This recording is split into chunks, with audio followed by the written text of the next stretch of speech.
Bem, nesta tarde eu abrirei a palavra de Deus no livro de Salmos. Volte-se comigo nesta tarde. A Bíblia, a palavra de Deus, no Antigo Testamento, no livro dos Salmos e o Salmo de número 115. Livro de Salmos e o Salmo de número 115. Nós leremos estes dois primeiros versos, ou melhor, o versículo de número 1 apenas, Davi aqui pelo Espírito dizendo: não a nós, Senhor, não a nós, mas ao teu nome da glória, por amor da tua benignidade e da tua verdade. E o título desta mensagem nesta tarde é: quem é Deus? Ou quem é o teu Deus? Bem, este salmo de número 115 é sobre o verdadeiro Deus que está nos céus e criou todas as coisas, em contraste com os falsos deuses, os deuses da imaginação do homem, os deuses com D minúsculo, deuses criados, manufaturados pela mente, pelo coração dos homens no passado e no presente. O verdadeiro Deus em contraste com falsos deuses. Bem, como todos sabem, eu espero, o Deus verdadeiro, nosso Criador, ele condena a idolatria.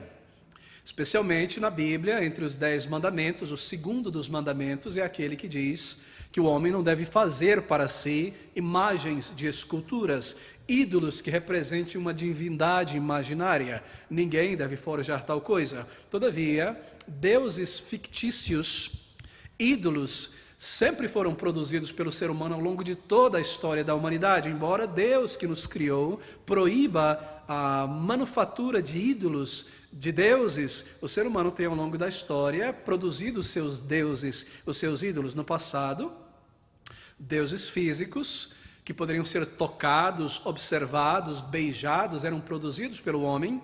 E em nossos dias, deuses modernos, artistas, esportistas, políticos, ídolos do entretenimento, coisas abstratas e subjetivas que são criadas, formadas, adoradas pelas pessoas, ou bens, ou dinheiro, ou uma profissão, um status social, mesmo pessoas como você e eu, criados de carne e osso, pessoas frágeis e necessitadas, são elevadas por tantas pessoas ao patamar de ídolos, quase deuses, semideuses, e dessas coisas muitas pessoas buscam tirar o seu prazer, a sua felicidade, a sua alegria, a sua paz e a sua segurança, e no lugar de buscarem ao Deus verdadeiro que nos criou e tirar dele a nossa alegria e o sentido e o propósito de nossa existência, as pessoas têm buscado em seus deuses, em seus ídolos, um propósito para viver. E esse texto ele fala sobre isso, amigos. É um salmo maravilhoso, porque contrasta o Deus verdadeiro, o Deus vivo, o Criador de todas as coisas, o nosso Criador, que colocou dentro de nós uma alma, com os falsos ídolos,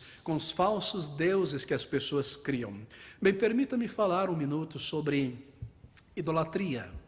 Idolatria hoje em dia, na verdade, por exemplo, em um nível popular, a palavra ídolo, em nossa sociedade, de maneira popular, a palavra ídolo não, ela está ligada a uma divindade pagã, a um Deus pagão, não cristão. Essa é a ideia que a maioria de nós tem a respeito de ídolo, um ídolo, de uma imagem, não é? De um falso Deus esculpido em algum lugar. Essa é a ideia. Uma divindade pagã, em termos populares, quando você pergunta a alguém o que é um ídolo, as pessoas talvez digam em linhas gerais, é a imagem de um Deus pagão, não cristão. Mas veja, é importante aprender na Bíblia, que a palavra de Deus na Bíblia, idolatria é muito mais do que a adoração de uma falsa divindade. Na Bíblia, idolatria também significa a adoração do Deus verdadeiro por meio de uma imagem. Na Bíblia, idolatria não é apenas adorar um Deus pagão, uma imagem. Na Bíblia também, idolatria é adorar a Deus por intermédio de uma imagem. Isso é idolatria também na Bíblia, você sabia? Por exemplo, deixa eu dar um exemplo claro aqui. Todos sabem que aquele bezerro de ouro que os israelitas fizeram em sua fuga do Egito para Israel, está lá em Êxodo capítulo 32, todos sabem que aquele bezerro de ouro era um ídolo, não é verdade? Mas há algo muito sutil sobre a idolatria, algo que me parece que muitas pessoas não entendem. A maioria das pessoas não entendem que aquele ídolo, aquele bezerro de ouro feito pelos judeus, ele foi feito, forjado intencionalmente para adorar Jeová. o Deus verdadeiro, o Deus judeus. Aquele bezerro de ouro, ele foi produzido para representar Elohim, o Senhor Deus, o Deus verdadeiro da Bíblia, aquele que tinha levado o povo de Israel para fora do Egito. É muito importante entender isso, meu querido, que na Bíblia, idolatria não é apenas adorar um falso Deus, é também adorar o verdadeiro Deus por meio de uma imagem. E aquele bezerro de ouro lá de Êxodo, capítulo 32, ele fora feito não para adoração do ídolo em si, ou de uma divindade outra, mas ele foi forjado pelos judeus para adorar ao Deus verdadeiro. Veja comigo em Êxodo, capítulo 32, o versículo de número 4 e o versículo de número 5, você pode ver talvez aí na tela. Êxodo 32, de 4 a 5. E ele, isto é, Arão, tomou o ouro da mão dos homens, dos israelitas que traziam a ele, e ele os tomou das suas mãos e trabalhou o ouro com um buril. E fez dele, do ouro, um bezerro de fundição. Então disseram: Este é teu Deus, ó Israel, que te tirou da terra do Egito. E Arão, vendo isto, edificou um altar diante dele, e apregoou Arão e disse: Amanhã será festa, observe, ao Senhor. Ele fez um altar diante do bezerro de ouro e disse: Amanhã será uma festa a Deus, ao ídolo. Assim a Bíblia ela considera a idolatria algo muito, muito mais abrangente do que uma imagem pagã feita pela mão dos homens. Há milhões e milhões de pessoas em nossos dias cometendo idolatria, porque elas buscam adorar a Deus, o Senhor Jesus Cristo, através de uma imagem, através de uma escultura, de um mosaico, de uma pintura na parede. Elas cometem o mesmo pecado cometido por Israel no passado, porque elas querem adorar o Deus verdadeiro por meio de uma representação icônica de uma imagem, de uma pintura. Elas buscam adorar a Deus por meio de um intermediário físico, e elas reduzem a Deus, o Deus que não possui uma imagem física, a um ídolo. Bem, o comando para não fazer imagens de escultura no Antigo Testamento tem em vista o fato de que Deus ele não pode ser representado por figura alguma. É impossível que Deus seja representado por uma figura, uma imagem. Se você pensa sobre Deus, o Deus da Bíblia, o verdadeiro Deus, então você logo entende que ele não pode ser representado por um desenho, por uma imagem, porque Deus ele é infinito, ele não possui uma circunferência, um molde. Você não pode encompassar, reduzir a Deus a uma imagem. Deus ele é eterno, ele é infinito em todos os seus atributos. Você não pode reduzir a Deus a uma coisa, a um objeto. Pense sobre o Deus revelado na palavra de Deus. Você não pode ilustrá-lo. Ele é infinito em seu poder. Como possivelmente você poderia ilustrar, representar fisicamente, visivelmente os atributos de Deus? Você não pode reduzir estas coisas, não é? Você não pode representar o infinito. Deus é eterno.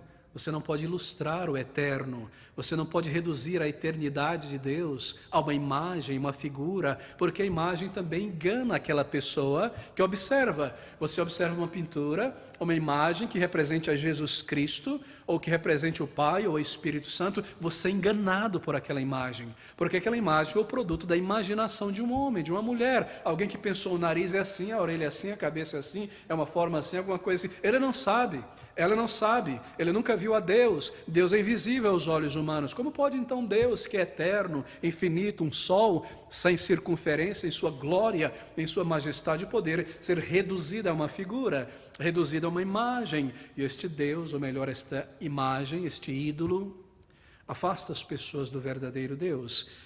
É por isso que a palavra de Deus condena a idolatria, e ela diz: fugi da idolatria. E é claro, porque a idolatria te afastará do verdadeiro e eterno Deus. A idolatria te trará um sentimento errado, uma ideia incorreta sobre quem é Deus, o Criador de todas as coisas. Mas há algo ainda mais sutil a respeito da idolatria, porque, de acordo com a Bíblia, idolatria é mais do que adoração de estátuas, é mais do que a adoração do Deus verdadeiro através de uma imagem. Na verdade, a Bíblia ensina, e aqui está a maravilha da palavra de Deus, e talvez isso te surpreenda, a Bíblia ensina que tudo aquilo do qual nós buscamos extrair a nossa alegria, a nossa felicidade, a nossa paz e a nossa segurança, sejam em experiências, sejam em objetos, pessoas, tudo isso pode se tornar um Deus, um ídolo. A palavra de Deus diz: ao Senhor teu Deus temerá e somente a Ele adorará, buscará, servirá. Se eu temo no sentido de um temor sincero, uma apreciação profunda, um objeto, uma pessoa, uma carreira, uma experiência, se eu coloco o meu coração nesta coisa, a tal ponto de que eu temo não ter este objeto, esta pessoa, eu sofrio, eu fico ansioso por causa dessa situação, dessa experiência, desta pessoa, eu estou temendo, em outras palavras, estou colocando a minha emoção, a minha mente, a minha vida nesta coisa, nesta criatura, nesta experiência, eu transformei esta coisa em um Deus. Ao Senhor teu Deus somente temerás e somente a Ele adorarás. Mas se a minha vida é gasta em torno destas coisas, o meu tempo, o meu dinheiro, a minha mente, as minhas afeições, eu coloco o meu ser, a minha alma, o meu coração nestas coisas, eu produzi um ídolo, eu coloquei de lado o Deus verdadeiro e eu me tornei um idólatra.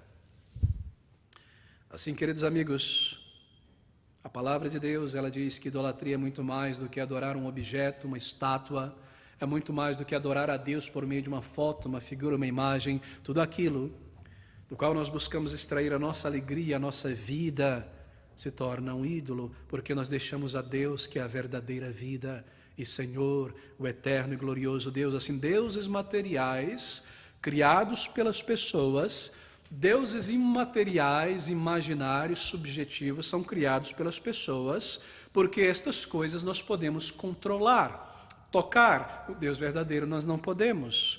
Nós criamos deuses modernos como dinheiro, posse, fama, carreira. Eu não estou me referindo a algo imenso, grandioso, ser super rico, podre de rico. Tudo aquilo que nós colocamos no nosso coração, uma pequena casa, um carro, uma pessoa, um filho também, um objeto, um marido, alguém que sem essa pessoa eu não tenho vida, eu não tenho sentido em minha existência, eu não tenho prazer, eu não tenho paz, eu não tenho alegria. Sem este meu ídolo que eu construí para adorar e para servir e ter prazer nele, eu não tenho paz, eu não tenho vida, assim nós somos idólatras. Nós buscamos estes deuses, construímos estes deuses como uma alternativa para não adorarmos nem buscarmos o verdadeiro Deus, o Deus que se revela, e buscar dele o sentido de nossa vida, dele a nossa paz, dele o nosso perdão. E esse texto da palavra de Deus, no Salmo de número 115, ele lida exatamente com isso. Eu gostaria que você atentasse para este texto e atentasse para estas verdades. Bem, quando você estuda um pouco a respeito dos ídolos criados pelas nações ao longo da história, imagens, deuses pagães, a primeira coisa que você descobre ao estudar sobre eles, pensar sobre eles, analisar esses deuses criados pelas sociedades, mesmo hoje não é tribos indígenas e povos que têm os seus ídolos, a primeira coisa que você descobre ao observar isso é que as pessoas forjavam, manufaturavam seus ídolos para o seu próprio benefício.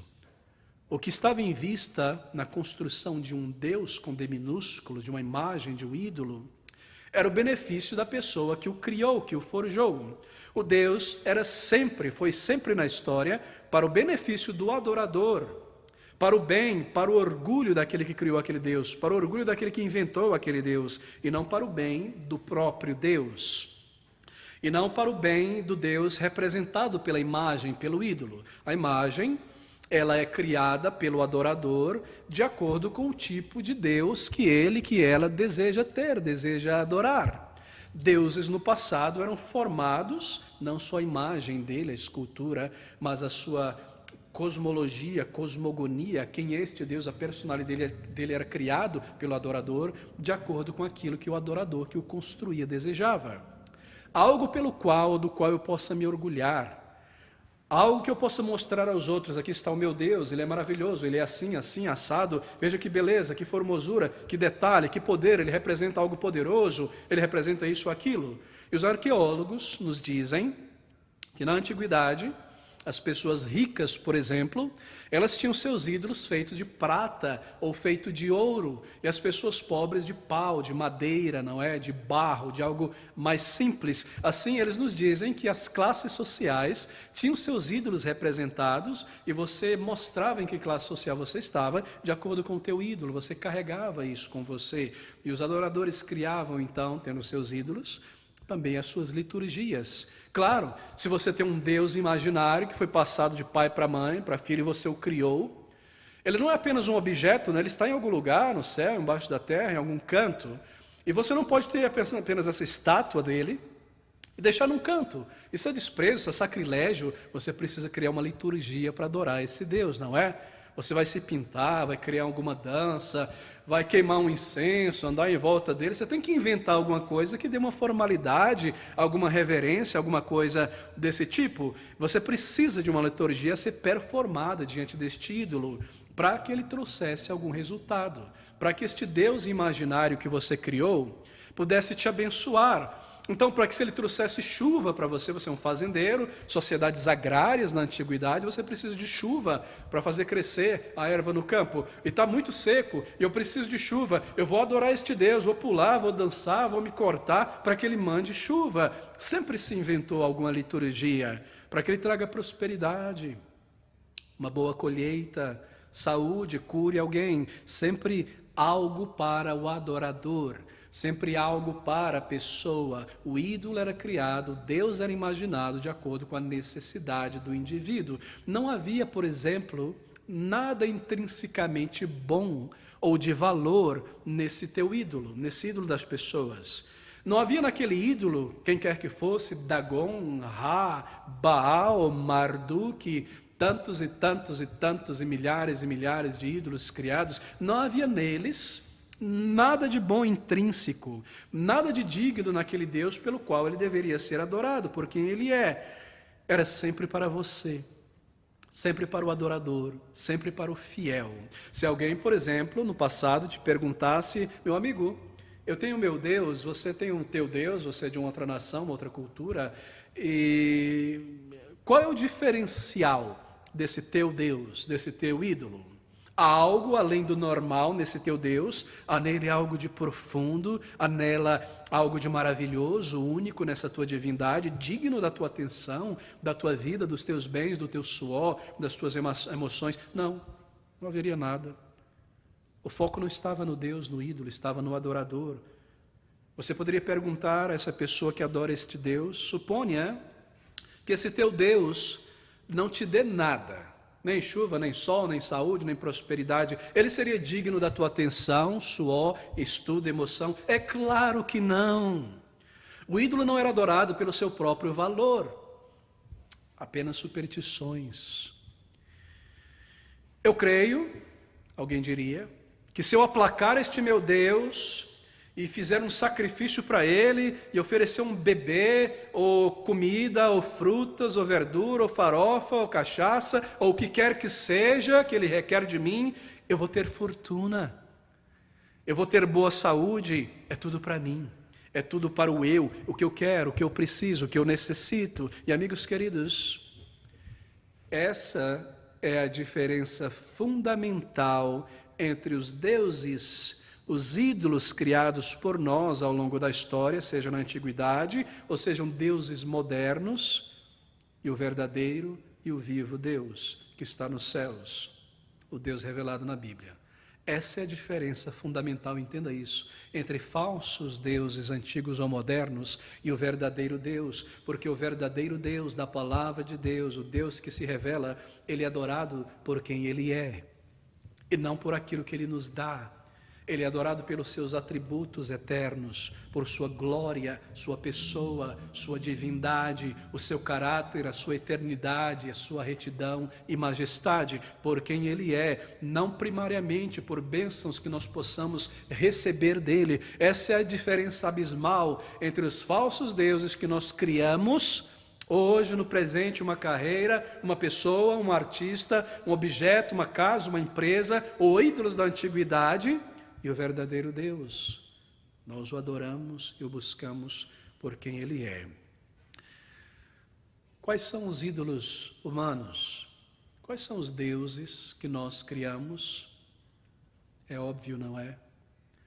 Dinheiro, poder, um currículo pessoal, possessões, as coisas que eu gosto, isso me servirão como Deus. Eu vou dar a minha vida para estas coisas. Meus melhores anos de vida serão gastos tentando adquirir, possuir, alcançar. O meu suor, as minhas lágrimas, o meu temor. Esses são os nossos deuses. E deles eu quero tirar a minha satisfação. Eu creio, eu forjo o meu Deus como uma forma de não buscar o verdadeiro Deus, ainda embora esses ídolos sejam coisas mortas, inanimadas, coisas que eu terei que deixar quando eu morrer, coisas que podem virar cinza a qualquer minuto, mas eles me satisfarão, nós dizemos na mente, eles me satisfarão como uma maneira de eu não buscar a Deus, como uma maneira de eu não ter que dirigir a Ele a minha alma, servi-lo, conhecê-lo. Eu tenho os meus deuses e neles eu gasto a minha vida, o meu coração, os meus bens e o meu tempo. Mas o Deus da Bíblia, Ele é o único, verdadeiro, vivo Deus. Ele é tão diferente dos ídolos e dos deuses imaginários. Sim, todos nós podemos receber muitas coisas dEle, muitas coisas. Mas a razão fundamental pela qual você deve buscá-lo, querido amigo, é porque Ele é digno de ser buscado por você.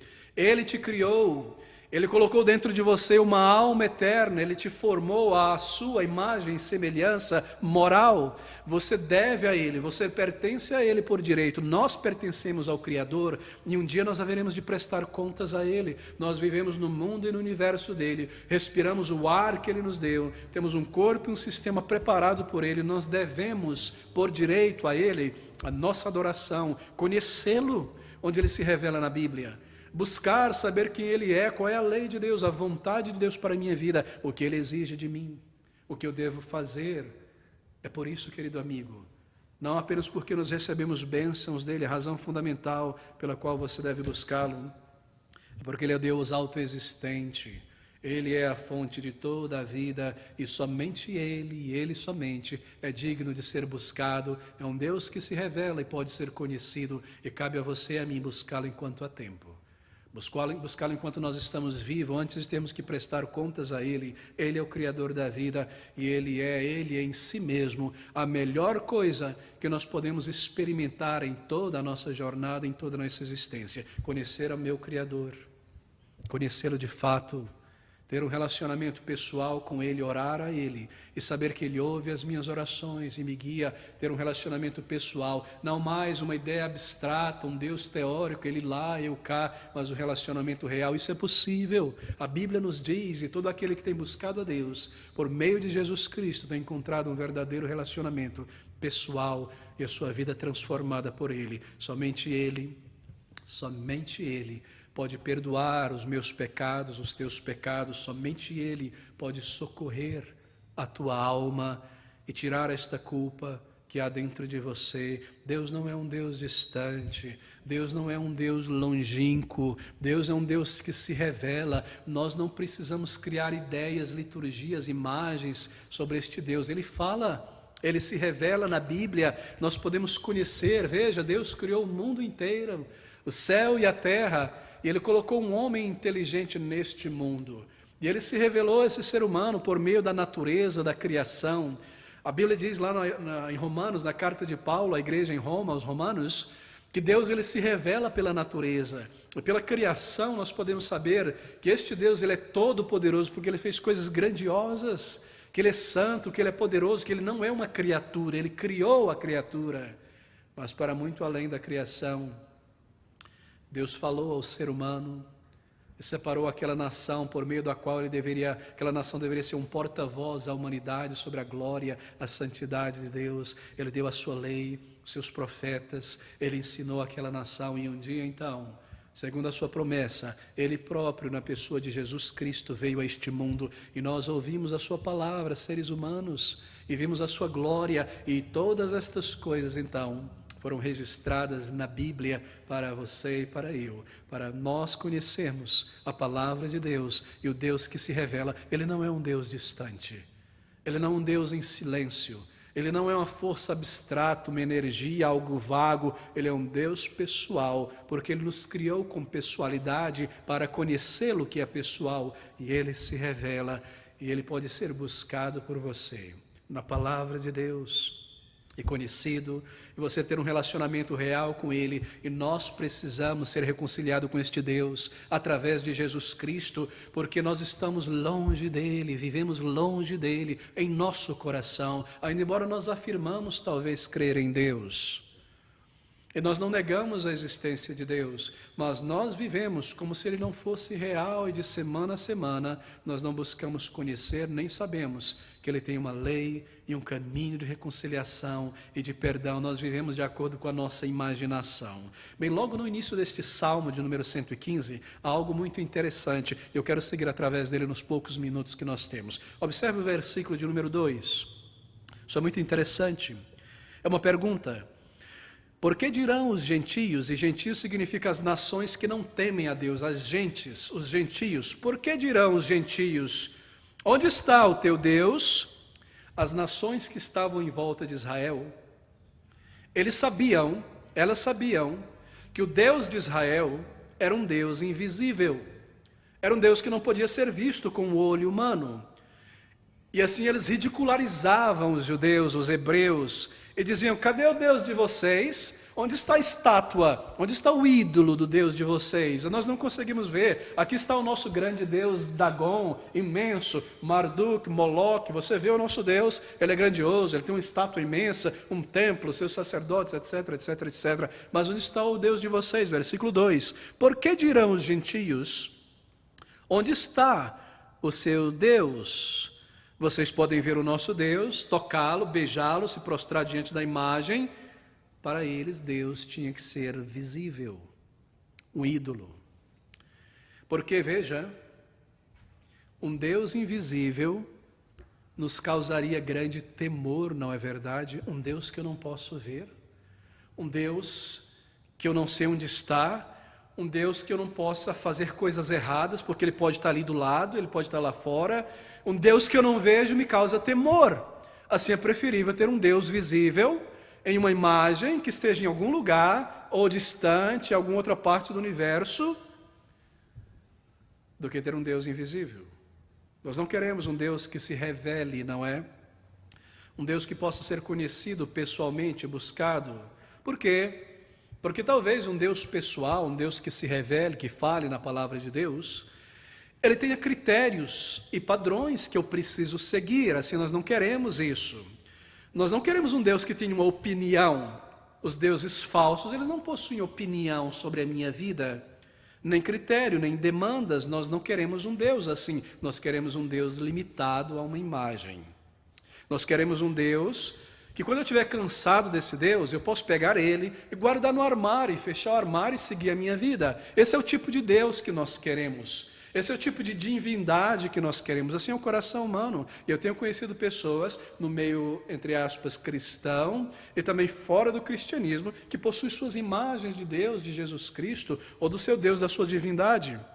E às vezes, quando eles estão cansados desse Deus, porque eles oram e rezam e fazem mantra e procissão, e nada acontece, e eu estou frustrado com esse Deus, vou pegar ele, vou guardar ele dentro do armário. Então, eu guardo meu Deus, eu ponho ele atrás da porta, eu ponho ele de cabeça para baixo para punir ele não me ajudou, eu ponho uma venda nos olhos dele para que ele fique ali, perdidão, ou deixa as baratas roer esse Deus. Assim somos nós, não é? Nós preferimos um Deus pequeno, reduzido a uma imagem, um Deus que eu possa lidar com Ele. Nós queremos um Deus que eu possa construir a personalidade deste Deus. Eu não quero um Deus que exista antes de eu ter vindo a este mundo. Um Deus eterno, sábio, justo, santo, poderoso, que vê o meu coração, que esquadrinha a minha imaginação e vê os meus pecados. Esse Deus me causa temor. Se eu sou uma pessoa, por exemplo, que vive na prática do pecado, na mente, no coração, em meus atos, uma pessoa afundada no pecado, se eu estou preso à fornicação, à traição, e eu tenho traído pessoas, e mentido e roubado nos contratos, se eu sou uma pessoa violenta, amarga, cínica, tóxica, então o que eu faço? A minha consciência me diz que Deus existe, E essa minha consciência me persegue. O que eu faço então? Bem, eu vou manufaturar um Deus que não se importe com os meus pecados, que não se importe com estas coisas. E o meu Deus, da minha imaginação, a maneira como eu creio nesse Deus, o meu Deus, é claro, ele não vai se importar com a minha fornicação. O meu Deus, ele não vai se importar com a minha traição. O meu Deus não vai se importar com a minha violência. O meu Deus não vai se importar com o meu comportamento vil, com o meu comportamento absurdo, carnal, colérico. E assim, porque esse meu Deus, ele não se importa com minha fornicação, então eu vou construir para ele um templo de prostituição, e nós encontramos isso na antiguidade, não é? Homens e mulheres, prostitutas. Esse meu Deus, ele não se importa com essas coisas, na verdade ele tem prazer nisso. Eu prefiro um Deus assim, não é verdade? Rico, que me prospere, me permita viver o meu pecado, como existiu na antiguidade. Eu quero um Deus que eu possa manipular, um Deus que me apraz e me permitir viver e fazer aquilo que eu quero. Assim nós construímos o Deus da nossa imaginação. Talvez você não tenha entendido o que eu estou dizendo. Deixa-me exemplificar. Eu estava conversando com alguém na porta do metrô algum tempo atrás, e aquela pessoa, numa conversa sobre a palavra de Deus, sobre a Bíblia, me disse assim: olha, pastor, eu creio em Deus da minha maneira, sabe? Eu creio em Deus da minha maneira. Deus para mim, tal, X, Y, eu creio em Deus da minha maneira. Sabe o que ele estava fazendo? Ele tinha criado o seu próprio Deus. Um Deus que se adequava à sua maneira de viver. Você percebe? Você não precisa esculpir uma estátua, pintar algo. Você pode criar o teu próprio Deus na tua mente. E a sua vida será conduzida de acordo com esse Deus conveniente. Todas as vezes que alguém diz, eu creio em Deus da minha maneira, esta pessoa, ela criou o seu próprio Deus. Não é o Deus verdadeiro da Bíblia que ela segue, que ela crê. É uma caricatura com um pedaço do Deus da Bíblia, um pedaço do coração dela, um pedaço do pecado. Ela criou uma monstruosidade, um ídolo, um Deus que não irá ver os seus pecados, que não irá lhe culpar. E apesar de tudo que ele fez, tudo que ela faz, esse meu Deus que eu creio da minha maneira, vai me receber no céu, vai me abençoar. Afinal de contas, eu não sou o pior dos pecadores, eu não sou um Hitler, um Stalin. Eu criei o meu próprio Deus, um falso Deus imaginário para satisfazer o meu estilo de vida. Talvez você diga crer no Deus da Bíblia, mas você diz, eu creio em Deus da minha maneira. Eu não preciso de uma igreja da Bíblia, cultuá-lo, louvá-lo, estudá-lo na palavra onde ele fala. Eu creio em Deus da minha maneira, sabe? Um Deus que não irá me condenar no final das contas. Um Deus que não irá julgar os meus pecados, que irá varrer os meus pecados para baixo do carpete e me deixar entrar no céu. Ou seja, eu creio num Deus que não é santo no final das contas, nem justo, nem todo-poderoso, nem onisciente. E nós não somente fazemos isso em nossas mentes, criamos um Deus imaginário, mas nós nos apegamos também a experiências que se tornam deuses. Nós não iremos, obviamente, adorar essas coisas literalmente, um apartamento e me prostrar, uma carreira, um currículo, uma pessoa. É claro que não, mas nós transformamos estas coisas em deuses imaginários. Talvez alguém diz, eu creio em Deus da minha maneira. E toda a nossa vida estará em torno deste Deus que eu criei. A minha alegria, a minha satisfação, a minha esperança para a eternidade. Se nós não tivermos esses objetos, essa carreira, esse futuro, esta casa, apartamento, pessoa, carro, viagem, experiência, casamento, então eu não terei alegria, paz, satisfação. Eu preciso de um Deus para esta vida. E nós escolhemos entregar o nosso coração e a nossa alma a essas coisas, amigos. Coisas que não exigem muito de nossa moral, não é? Nem nos condene. Esses são os nossos deuses, coisas que nós podemos manipular. De vez em quando eu estou mal, e o trabalho não vai bem, não há vendas, e não entra o salário, então eu vou lá bater um ponto na igreja, adorar esse meu ídolo imaginário, disfarçado de um Deus cristão. Me é conveniente adorá-lo quando eu posso. Eu prefiro um Deus assim. Se eu estou mal, e se eu vivo longe deste Deus, e se eu tenho traído pessoas, falado que eu não devo, é melhor que eu apazigue este Deus. Como é que eu faço? Vou fazer alguma coisa dolorosa, que Deus olhe para mim, tenha pena de mim. Eu vou tirar meu sapato e andar a pé até um determinado lugar lá e adorar um Deus que eu imagino, e me sacrificar, e me esfolar. Ou vou pegar todo o meu dinheiro, ou parte dele pelo menos, e dar uma igreja ali, aí eu vou me sentir como uma boa pessoa, e agora eu tenho paz com Deus. Eu criei o meu Deus imaginário. Esses são os nossos substitutos para Deus, para o Deus verdadeiro. Quais são os teus ídolos hoje? A tua liberdade imaginária. Eu vivo como eu quero, ninguém me diz o que eu devo fazer. E quando eu estou de saco cheio disso aqui, desse chefe, dessa companhia, eu simplesmente vou embora. Esse é o meu Deus. Eu não fico em um determinado lugar por muito tempo, eu vivo a minha vida. Será que esse é o teu Deus? O Deus da autossuficiência? Ou será que é o teu corpo? E a tua beleza? E você não consegue parar de se prostrar diante do espelho? Ou será os teus bens, uma casa, um apartamento? Ou será o teu diploma? Ou os teus currículos? A tua biografia, aquilo que você já fez ao longo da vida, você toma este ídolo da biografia e você cuida muito bem dele. Um substituto para o Deus eterno. Será que o teu ídolo é o teu marido, a tua esposa, os teus filhos? Uma empresa? Um bem? Uma estátua de gesso, de madeira, de metal? Ou talvez o teu ídolo, o teu Deus, seja uma ideologia, um ideal, ou o teu intelecto, ou as tuas proezas, ou a tua sagacidade, a tua capacidade e os teus talentos. Amigo, você foi criado para adorar, você possui uma alma eterna, criado para adorar. E se você não adora o Deus verdadeiro que se revela na Bíblia, através de Jesus Cristo, então você vai adorar coisas, pessoas, objetos e situações. E é muito provável que você esteja fazendo isso neste momento da tua vida, se você nunca buscou a Deus de verdade, onde Ele se revela na palavra de Deus. Você acabará adorando coisas, objetos, e criará para si um Deus imaginário para viver a tua vida em torno deste Deus e gastá-la para Ele, mas ao final você será condenado por idolatria. Porque você não pode adorar a dois deuses ou servir a dois senhores, por ter virado as costas para o Deus verdadeiro, teu Criador. Observe estes versículos, nós precisamos correr para o final. Veja o versículo de número 2, há uma pergunta aqui, o versículo de número 3, atente com muita calma para esse texto. Porque dirão os gentios, onde está o seu Deus? Mas o nosso Deus está nos céus, fez tudo o que lhe agrada. O verdadeiro Deus, Ele não está em coisas, em pessoas, em experiências. Ele é um Deus real, Ele está fora da moldura da criação, Ele está nos céus.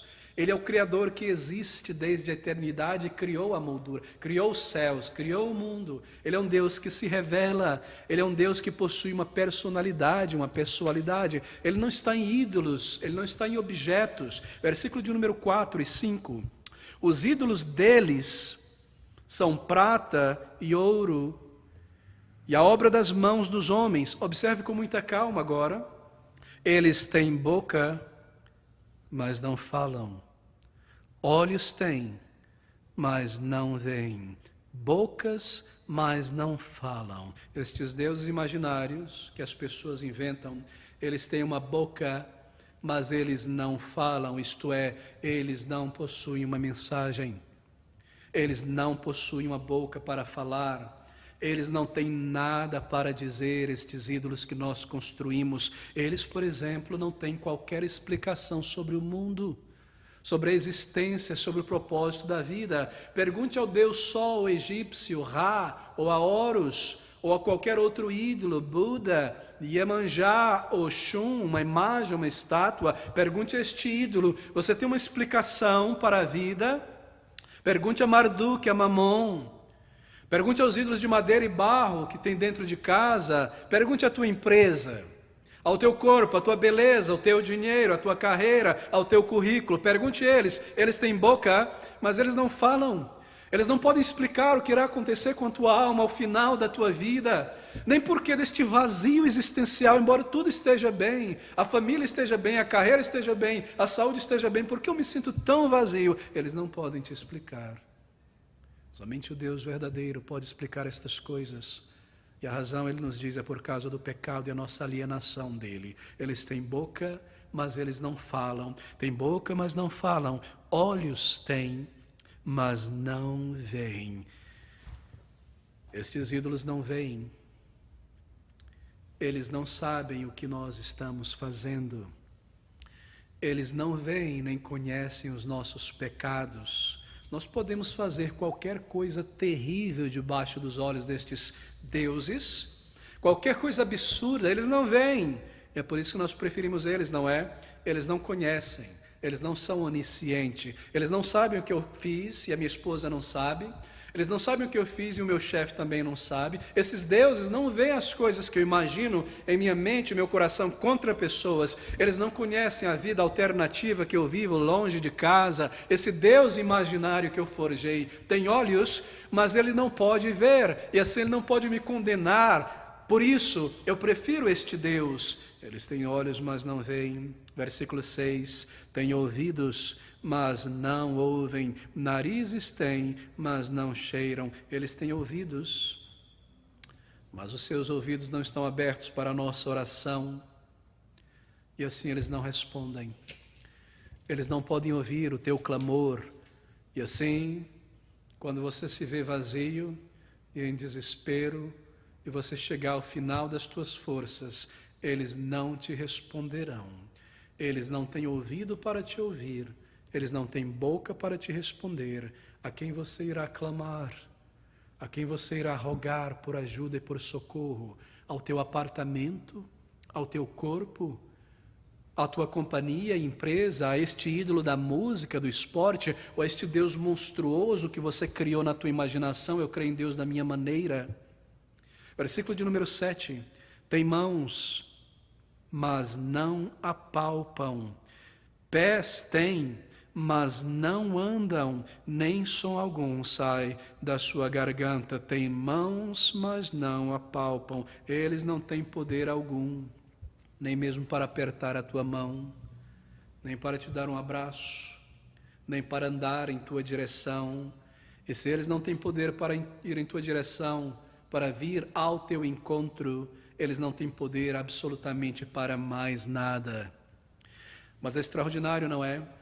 Que esses são os deuses que as pessoas, consciente ou inconscientemente, constroem.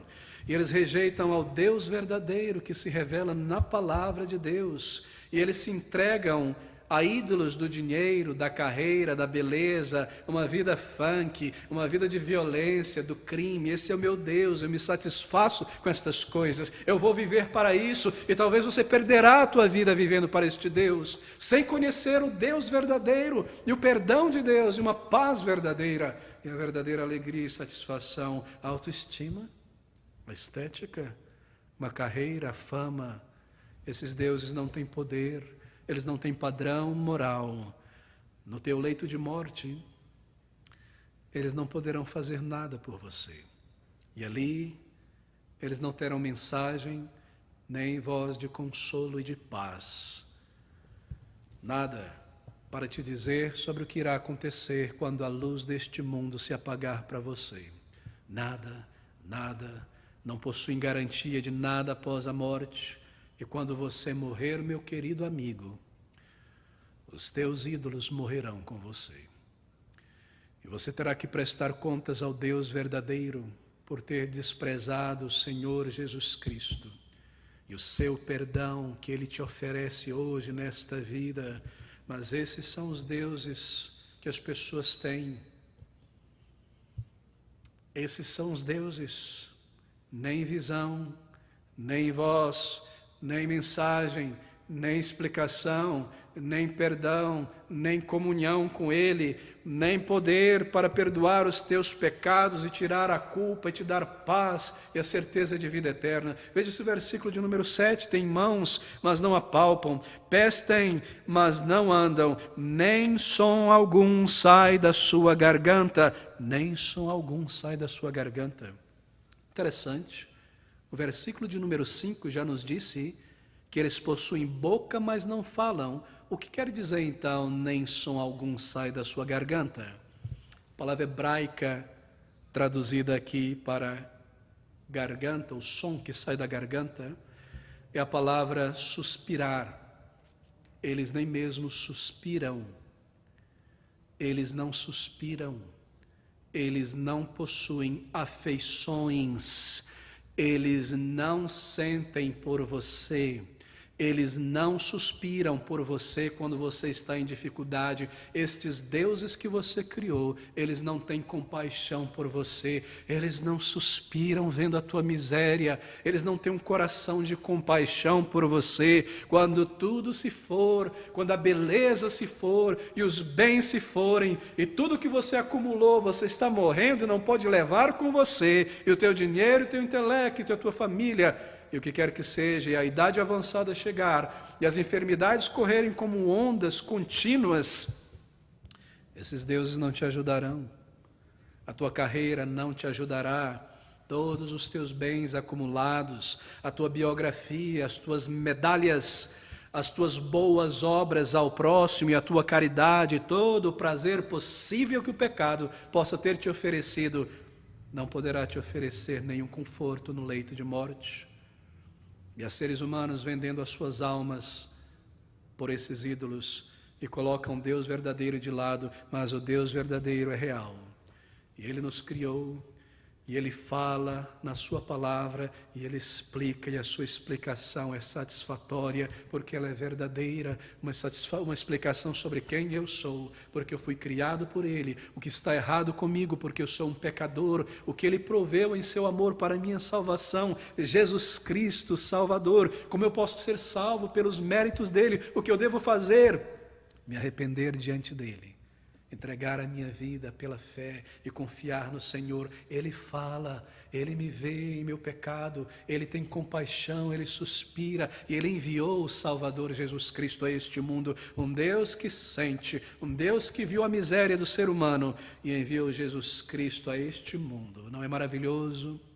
Que Ele tem olhado do seu trono, assim por dizer, e visto a nossa autodestruição e alienação, dominados pelo diabo, dominados por um coração mau, presos à mentira, e tenha sentido ao ponto de vir Ele próprio, na pessoa de Jesus, para viver uma vida perfeita como homem, e pelos seus méritos representar homens e mulheres diante do Pai, e para entregar a sua vida, o seu sangue que representa a sua vida, para derramar-se, para morrer como um sacrifício, para pagar pelo meu pecado. Não é esse um amor tão grande? Acaso Deus não sente? Nisto está o amor de Deus, diz a palavra, que Ele enviou o seu Filho amado a este mundo, que Deus tem amado homens e mulheres de tal maneira que enviou o seu Filho amado. Lá em 1 João, nisto está o amor, não em que nós tenhamos amado a Deus, mas Ele nos amou e enviou o seu Filho a este mundo, um Deus de poder, um Deus pessoal, um Deus que transformou a minha vida aos 17, 18 anos de idade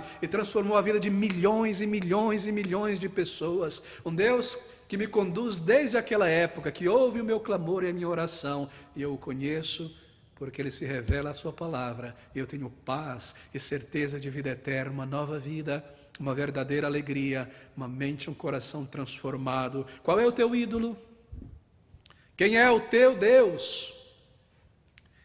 Dinheiro, posse, um estilo de vida do crime, carreira, um Deus imaginário, meio cristão, egocêntrico, uma monstruosidade, música, prazeres, curtir a vida, autossuficiência, teu corpo, tua independência, a política, uma ideologia, uma biografia, seres humanos. Eu não preciso de Deus, o Deus da Bíblia, eu não preciso de um Deus que me vê o meu pecado, eu não preciso. São esses os teus deuses? Podem eles te perdoar e te reconciliar com Deus e te dar certeza de vida eterna, querido amigo? Pode o teu ídolo apaziguar a tua consciência, a tua culpa, tem ele este poder, pode ele responder à tua oração, pode ele transformar o teu caráter para melhor, te libertar de teus vícios, te transformar em um verdadeiro homem, uma verdadeira mulher com caráter.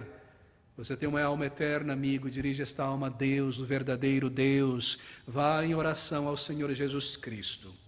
Confesse a Ele os teus pecados e o estado da tua ignorância e da tua alma. E diga a Ele: Senhor, agora eu entendo, eu tenho sido um idólatra e vivido como um idólatra. Quebra, Senhor, derruba os ídolos do meu coração e reina em minha vida, e ser Senhor da minha vida, e me salva, e me transforma, e eu te servirei. Transforma a minha vida, e me dá verdadeira alegria. Ouve a minha oração, e faz de mim um filho, uma filha de Deus. Queridos, como nós devemos buscar a Jesus Cristo. Veja esse versículo de número 11, vós, os que temeis ao Senhor, confiai no Senhor.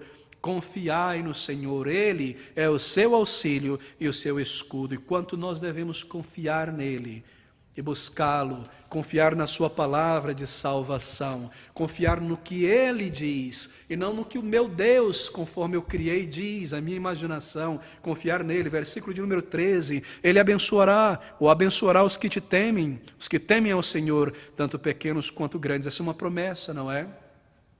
Talvez uma voz te diga na alma: como eu saberei que Ele me salvará? Como eu saberei que Ele irá transformar a minha vida? Você abraça essa mensagem do Evangelho, vem a Cristo em arrependimento e fé. Como você saberá que Cristo te salvará e te receberá, que a tua vida será transformada e o poder que o pecado tem dentro de você será rompido e você será transformado em uma pessoa? Bem, você saberá porque a Bíblia está cheia de promessas. E aqui está uma delas: abençoará os que te temem, os que temem ao Senhor, tanto pequenos quanto grandes. E há muitas outras. Jesus disse um dia: aquele que vier a mim, de maneira alguma o lançarei fora. Você pode ter certeza que Ele te transformará e você saberá que Ele te salvou. Versículo de número 17, os mortos não louvam ao Senhor, nem os que descem ao silêncio. Os mortos não louvam ao Senhor, nem os que descem ao silêncio. Silêncio, bem, silêncio do ponto de vista de quem fica aqui, porque nós não ouvimos mais aqueles que morreram, mas do ponto de vista daqueles que morrem sem Cristo e partem suas almas para a eternidade. Não é silêncio não, querido amigo. É choro e ranger de dentes, choro de tristeza profunda e ranger de dentes de raiva por ter crido na mentira deste mundo e adorado os teus ídolos mais do que o verdadeiro Deus, e agora estar banido, longe de Deus, na eternidade, no inferno, sem o teu Criador, tendo desprezado a palavra de Deus. Esse é um versículo solene, não é? O versículo 18 diz: mas nós bendiremos ao Senhor, desde agora e para sempre. Louvai ao Senhor, busque a Deus por meio de Jesus Cristo.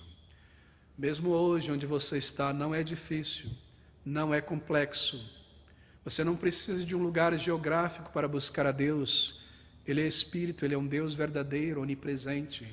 Se você dobrar os teus joelhos aí mesmo onde você está, reconhecendo em tua mente e coração que você é um pecador diante de Deus, e confessar a Ele os teus pecados, colocando a tua fé em Jesus, nos méritos dEle, entregando a tua vida, então você experimentará as promessas de Deus. E você será salvo, e você terá o perdão e a vida eterna. Você o conhecerá, querido amigo. Você deve crer nestas palavras. Talvez um dia, na eternidade, eu terei que ser chamado por Deus, quando você estiver lá, para me apresentar diante de Deus e de você, e ter que dizer: eu te disse, eu te avisei, eu abri a palavra de meu Deus e meu Salvador para você, mas você desejou seguir com o teu ídolo e o teu pecado. Abandone este ídolo enquanto há tempo. Ore a Deus por meio de Jesus Cristo e peça o perdão de teus pecados, e Ele te dará, e você saberá que Ele te salvou, e você será recebido no céu com alegria, com certeza de vida eterna. E mesmo nesta vida, você saberá que Ele te amou, e Ele responderá às tuas orações e te dará uma nova vida. Ouça essas palavras, porque dirão os gentios: onde está o teu Deus? Mas o nosso Deus está nos céus, fez tudo o que lhe agradou. Os ídolos dele são prata, ouro, obra das mãos dos homens. Tem boca, mas não falam, olhos têm, mas não veem, tem ouvidos, mas não ouvem, narizes têm, mas não cheiram, tem mãos, mas não apalpam, pés têm, mas não andam, nem som algum sai da sua garganta. Mas o Deus verdadeiro falou e se revelou por meio de Jesus. E se você tem ouvidos para ouvir, ouça e creia, e venha a Ele em arrependimento e fé, e Ele te salvará, e você saberá que Ele te amou e te salvou.